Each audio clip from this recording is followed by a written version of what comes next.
बिस्मिल्लाहिर्रहमानिर्रहीम। बेटे अभी जो नेक्स्ट रूल है हमारे पास प्रोनाउंस में, उसको मैंने अपने तौर पर वर्ड चॉइस का नाम दिया है। ठीक है, अपने तौर पे, मतलब ऐसे कोई ग्रामर का रूल नहीं है कि जो आप ढूंढते फिरें वर्ड चॉइस इन प्रोनाउंस। अपने तौर पे मैंने उसे वर्ड चॉइस का नाम दिया। अगर हम इन्हें रूल बाय रूल करके लिखें, जैसा कि अमूमन नोट्स में लिखा होता है या जैसा अमूमन टीचर बताते हैं, तो ये गालबन कोई 20-25 रूल्स बनेंगे। हम इनको ऐसा नहीं कर रहे हैं क्योंकि आप जानते हैं entry test is not about working hard, entry test is all about working smart. हम स्मार्ट वर्क में जा रहे हैं। स्मार्ट वर्क में हमने क्या किया है, हमने इनको एक टेबल फॉर्म में लिख दिया है ताकि हम ये हमारे लिए समझना आसान हो, पढ़ना आसान हो और रिवाइज करना भी आसान हो। देखिए इंग्लिश में हमारे पास कुछ वर्ड ऐसे होते हैं जो दो के लिए यूज़ होते हैं और बिल्कुल सेम मीनिंग में वही वर्ड दो से ज़्यादा के लिए यूज़ होते हैं। जैसे मैं सबसे आसान वाले से स्टार्ट करता हूँ आपको समझाने के लिए। जैसे देखिए हमारे पास वर्ड होता है बिटवीन। बिटवीन डेफिनेटली हम तब यूज़ करते हैं जब हम किसकी बात कर रहे होंगे, दो सब्जेक्ट्स की। अब सेम मीनिंग में अगर हम दो सब्जेक्ट से ज़्यादा की बात कर रहे होंगे तो तब हम अमंग का वर्ड यूज़ नहीं करेंगे, बिटवीन का वर्ड यूज़ नहीं करेंगे। तब हम क्या वर्ड यूज़ करेंगे, अमंग का वर्ड यूज़ करेंगे। लेकिन यहाँ पर एक बात आपने याद रखनी है, दोनों वर्ड मीनिंग के एतबार से बिल्कुल भी क्या है, बिल्कुल सेम है। मीनिंग के एतबार में दोनों में कोई भी चेंज नहीं है, ज़रा सा भी चेंज नहीं है। बिटवीन का बिल्कुल वही मतलब होता है जो अमंग का मतलब होता है, अमंग का बिल्कुल वही मीनिंग होता है जो बिटवीन का होता है। बिटवीन हम तब यूज़ करेंगे जब दो की बात करेंगे, अमंग हम तब यूज़ करेंगे जब हम दो से ज़्यादा की बात करेंगे। मीनिंग चेंज नहीं होगा। बिल्कुल इसी तरह हमारे पास वर्ड है बोथ और उसी के साथ हमारे पास वर्ड है आल। दो के लिए यूज़ करेंगे तो बोथ यूज़ होगा, दो से ज़्यादा के लिए यूज़ करेंगे तो हमारे पास क्या यूज़ होगा, आल यूज़ होगा। और अगली बात वही है, द नेक्स्ट थिंग इज़ कि दोनों का मीनिंग क्या है, सेम। बोथ का मतलब भी सभी होता है, आल का मतलब भी सभी होता है, लेकिन बोथ का मतलब दो सभी होता है। मतलब आप कह रहे हैं दो, दोनों, तो तब हम उसके लिए कौन सा वर्ड यूज़ करेंगे, बोथ। और जब हम दो से ज़्यादा की बात करेंगे और हम कहेंगे सभी, तो हम उसके लिए कौन सा वर्ड यूज़ करेंगे, आल। मीनिंग चेंज नहीं होता है, यूज़ चेंज होता है। नंबर ऑफ सब्जेक्ट्स चेंज होंगे तो हमारा नंबर चेंज होगा, याद रखिएगा। अभी जैसे देखें, अगर हम बात करेंगे दो की और दो में से इंडिविजुअल बात करेंगे कि आप भी और आप भी, तो हम उसके लिए कौन सा वर्ड यूज़ करेंगे, ईच का। और अगर हम दो में से ज़्यादा से बात करेंगे, ज़्यादा की बात करेंगे कि आप भी, आप भी, आप भी, आप भी, आप भी, इंडिविजुअल में हर एक की बात करेंगे दो से ज़्यादा में जाके, तो तब हमारे पास मीनिंग चेंज नहीं होगा। There will be no change in meaning, बल्कि there will be change in word. आपको दो के लिए ईच का वर्ड यूज़ करना है, दो से ज़्यादा के लिए एवरी का वर्ड यूज़ करना, मीनिंग चेंज नहीं होता। बिल्कुल इसी तरह जिस तरह नेक्स्ट दो वर्ड है हमारे पास ईच अदर और नेक्स्ट वर्ड है हमारे पास वन एन अदर।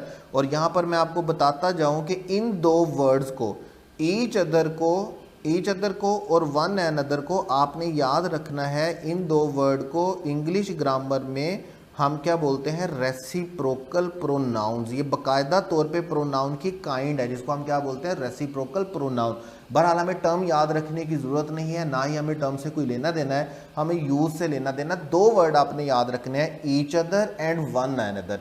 जब दो की बात होगी तो आपने कौन सा वर्ड यूज़ करना है, ईच अदर। और जब दो से ज़्यादा की बात होगी तो तब आपने कौन सा वर्ड यूज़ करना है, वन अनदर। और अगेन मैं यहाँ पर बेटे वो बात बोल रहा हूँ कि मीनिंग में कोई भी चेंज नहीं होगा, मीनिंग में कोई भी चेंज नहीं होगा। ईच अदर का मतलब भी एक दूसरे के साथ और वन अनदर का मतलब भी एक दूसरे के साथ। लेकिन जब दो सब्जेक्ट होंगे तो ईच अदर आएगा और जब दो से ज़्यादा सब्जेक्ट होंगे तो फिर हमारे पास क्या आएगा, वन अनदर आएगा। बिल्कुल इसी तरह जब दो की बात होगी तो ईच आएगा, दो से ज़्यादा की बात होगी तो एवरी आएगा। इसी तरह अगर हम बात करें कि दो में से एक, तो तब हम कौन सा वर्ड यूज़ करेंगे, आइदर। और अगर हम ज़्यादा में से एक की बात करेंगे तो तब हमें कौन सा वर्ड लिखना होगा, एनीवन। लाइक अगर मेरे पास दो सब्जेक्ट खड़े हुए हैं, मेरे पास दो पर्सन खड़े हुए हैं और मैं बोलता हूँ यार आप दोनों में से कोई एक, तो मुझे कौन सा वर्ड लिखना होगा, आइदर का। और अगर मैं बोलता हूँ मेरे पास कोई 50 स्टूडेंट बैठा हुआ है तो मैं बोलता हूँ आप सब में से कोई एक, तो फिर मुझे उसके लिए बेटे कौन सा वर्ड लिखना होगा, एनीवन का। इसी तरह हमारे पास वर्ड होता है नाइदर, जब हम बात करेंगे कि दो में से कोई भी नहीं।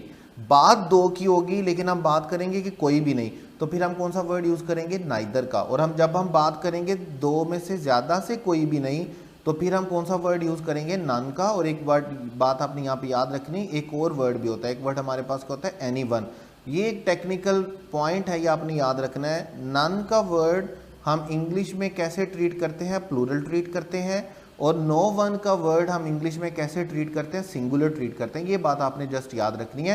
बहरहाल हम आगे जाके जब टेस्ट डिस्कशंस में जाएंगे, जब हम क्वेश्चन बैंक में जाएंगे, तो डेफिनेटली ये सारी चीज़ें बार बार क्वेश्चन फॉर्म में आएगी और बार बार रिपीट होंगी। ठीक है, अभी नोट्स की सूरत में आप इनको याद रखिएगा कि नन और नो वन दो वर्ड होते हैं। नो वन को हम सिंगुलर ट्रीट करते हैं और नन को हम क्या ट्रीट करते हैं, प्लूरल ट्रीट करते हैं।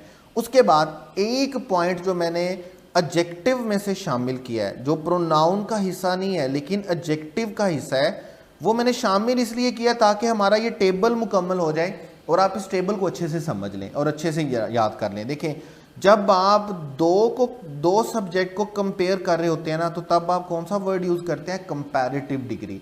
और जब आप दो से ज़्यादा को कंपेयर कर रहे होते हैं, तो तब आप कौन सी डिग्री यूज़ करते हैं, सुपरलेटिव डिग्री। बात एडजेक्टिव की है, आगे जाके हमने बाकायदा तौर पे पढ़ना भी है एडजेक्टिव, लेकिन ये बात मैंने यहाँ पर इसलिए लिखी है कि हमारा टेबल कंप्लीट हो जाए। आपने टेबल बनाना है, एक पे लिखना है फॉर टू, एक कॉलम पे आपने क्या लिखना है, for more than two. Two वाले वर्ड्स भी आपने याद रखने हैं, मोर देन टू वाले वर्ड्स भी याद रखने हैं। सेंटेंस में इनको वाइस वर्सा के तौर पर यूज़ किया गया होगा और इनका एरर पकड़ना इंतहाई आसान होता है। जैसे देखें, हमारे पास फर्स्ट सेंटेंस लिखा हुआ है, the 3 boys were playing with each other. अब सब्जेक्ट हमारे पास कितने हैं, 3 बॉयज। जब हमारे पास 3 बॉयज हैं तो हम ईच अदर का वर्ड यूज़ नहीं कर सकते, हमें कौन सा वर्ड यूज़ करना होगा, वन अनदर का। और अगर यहाँ पे एक 3 बॉय की जगह पे अगर मैं 2 बॉयज कर देता, तो फिर मेरे पास ईच अदर का वर्ड क्या था, बिल्कुल करेक्ट था। 2 के लिए ईच अदर और 2 से ज़्यादा के लिए वन अनदर। उसके बाद सेकेंड एग्जाम्पल देखिएगा, there is a short interval between every act. Between every act का मतलब हमारे पास क्या होता है, एवरी का वर्ड हम कब यूज करेंगे। देखिए, अब हम बिटवीन का वर्ड यूज कर रहे हैं तो डेफिनेटली हम कितने एक्ट की बात कर रहे हैं, 2 एक्ट के दरमियान की। जब 2 एक्ट के दरमियान की बात हो रही है तो एवरी का वर्ड नहीं आएगा, बल्कि 2 से ज्यादा के लिए हम कौन सा वर्ड यूज करते हैं, ईच का। डन हो गया, ये सेंटेंस है कि 2 एक्ट के दरमियान ऐसा होता है। तो 2 एक्ट की बात जब हम कर रहे हैं तो हमने बिटवीन का वर्ड यूज किया, विच इज लॉजिकली करेक्ट। आगे चल के हमने कहा एवरी एक्ट आएगा या ईच एक्ट आएगा। तो जब 2 एक्ट के दरमियान की बात हो रही है तो एवरी एक्ट नहीं आएगा, बल्कि क्या आएगा, ईच एक्ट आएगा। 2 के लिए हम क्या यूज करेंगे, ईच, और 2 से ज्यादा के लिए हम क्या यूज करेंगे, एवरी। 2 के लिए हम यूज करेंगे ईच और 2 से ज्यादा के लिए एवरी। उसके बाद आगे चलेंगे हम बोल देंगे जी, any one of the 2 students have failed. अब देखिए, जब हमने बात ही 2 स्टूडेंट्स की किया तो हम उसके लिए एनी वन का वर्ड यूज नहीं कर सकते, बल्कि हमें कौन सा वर्ड यूज करना होगा, आइदर का। जब हम बोलेंगे इन 2 स्टूडेंट में से एक, तो हमें कौन सा वर्ड यूज करना होगा, आइदर का, पहली बात। और दूसरी बात आपने याद रखनी है, हमने सिंगुलर वर्ब और हेल्पिंग वर्ब यूज करना है, हमने उसको प्लूरल ट्रीट नहीं करना, क्योंकि आइदर का मतलब क्या होता है, 2 में से एक। आइदर का मतलब 2 में से 2 नहीं होता, सब्जेक्ट सिंगुलर ट्रीट हो रहा होता है, इसलिए हम उसको हैव फेल्ड नहीं लिखेंगे, हम उसको बेटे क्या लिखेंगे, हैज फेल्ड। नेक्स्ट एग्जांपल देखिएगा, नाइदर ऑफ द 10 बॉयज। जब आपने 10 बॉयज लिख दिया तो फिर आप नाइदर नहीं लिखेंगे, नाइदर 2 में से कोई भी ना हो तो तब हम यूज करते हैं। जब हम 10 लड़कों में से किसी की भी बात नहीं कर रहे हैं तो तब हम उसके लिए 2 सिचुएशन है, यहाँ तो हम क्या वर्ड यूज करेंगे, नो वन, यहाँ हम क्या वर्ड यूज करेंगे, नन। जब हमने नन वर्ड यूज किया तो हमने बेटे इसको ट्रीट क्या करना है, प्लूरल। और अगर हम नो वन ट्रीट करते लिखते तो फिर हम इसको किसके तौर पे लिखते, सिंगुलर के तौर पे लिखते। ये वो टेक्निकल पॉइंट था जो मैं आपको टेबल में बता रहा था। ठीक हो गया। उसके बाद कुछ एग्जांपल्स और देखेंगे हम। The both boys pass examinations in good marks. अब यहाँ पर आपने एक बात याद रखनी है, बोथ का वर्ड 2 के लिए यूज तो होता है, लेकिन हम कभी भी बोथ के वर्ड से पहले आर्टिकल नहीं लिखते हैं। हम कभी भी बोथ के वर्ड से पहले आर्टिकल नहीं लिखते हैं। जब भी हमें बोथ का वर्ड आर्टिकल लिखना है, आर्टिकल हमेशा कहाँ पर आएगा, बोथ के वर्ड के बाद आएगा।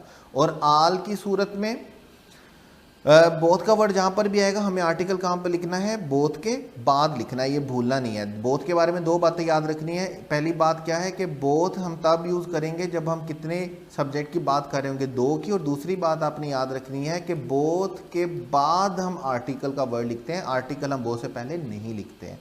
उसके बाद नेक्स्ट सेंटेंस देखिएगा, distribute these sweets between all the students. जब हम ऑल द स्टूडेंट्स बोलते हैं तो इसका मतलब दो स्टूडेंट्स नहीं है, दो से ज़्यादा है।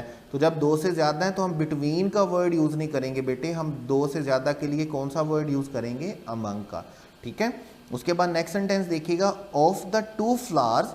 जब हम ये वो एडजेक्टिव के दो क्वेश्चन है मैंने शामिल कर दिए ताकि बात कुछ क्लियर हो जाए, वैसे हम एडजेक्टिव में जाके इसको पढ़ने भी वाले हैं। Of the two flowers this is the freshest. जब आप दो फ्लावर की बात कर रहे हैं, दो फ्लावर को कंपेयर कर रहे हैं, तो आप सुपरलेटिव डिग्री यूज नहीं करेंगे, बल्कि आप कौन सी डिग्री यूज करेंगे, कंपैरेटिव डिग्री। अगर हम दो नाउन को, दो प्रोनाउंस को, दो सब्जेक्ट को कंपेयर कर रहे होते हैं तो तब हमने बेटे उसके साथ सुपरलेटिव डिग्री नहीं लिखनी होती, हमने उसके साथ कौन सी डिग्री लिखनी है, कंपैरेटिव डिग्री। जैसे देखिए नेक्स्ट सेंटेंस में, ऑफ द थ्री गर्ल्स। अब हम कितनी गर्ल्स की बात कर रहे हैं, थ्री गर्ल्स की। जब हम बात थ्री गर्ल्स की कर रहे हैं, 2+ की बात कर रहे हैं, +2 की बात कर रहे हैं, तो तब हमने उसके लिए कंपैरेटिव डिग्री नहीं लिखनी है, तब हमने उसके लिए कौन सी डिग्री लिखनी है, सुपरलेटिव डिग्री। देखें ये एडजेक्टिव में जाके हम पढ़ने भी वाले हैं, वैसे भी यहाँ पे भी मैं थोड़ा सा बता देता हूँ क्योंकि मैंने एक पॉइंट लिख दिया ताकि हमारा टेबल कंप्लीट हो जाए। अगर एक सब्जेक्ट होता है तो एक सब्जेक्ट के लिए हम एडजेक्टिव की कौन सी डिग्री यूज़ करते हैं, पॉजिटिव डिग्री। अगर हम दो सब्जेक्ट को कंपेयर कर रहे होते हैं तो तब हम दो सब्जेक्ट के लिए बेटे कौन सी डिग्री यूज़ करते हैं, कंपैरेटिव डिग्री। और अगर हम दो से ज़्यादा सब्जेक्ट को, मतलब 3, 4, 5 जितने भी सब्जेक्ट हैं उनको हम कंपेयर कर रहे हैं, तो तब हम उनके लिए कंपैरेटिव डिग्री नहीं लिखते, तब हम उनके लिए कौन सी डिग्री लिखते हैं बेटे, सुपरलेटिव डिग्री।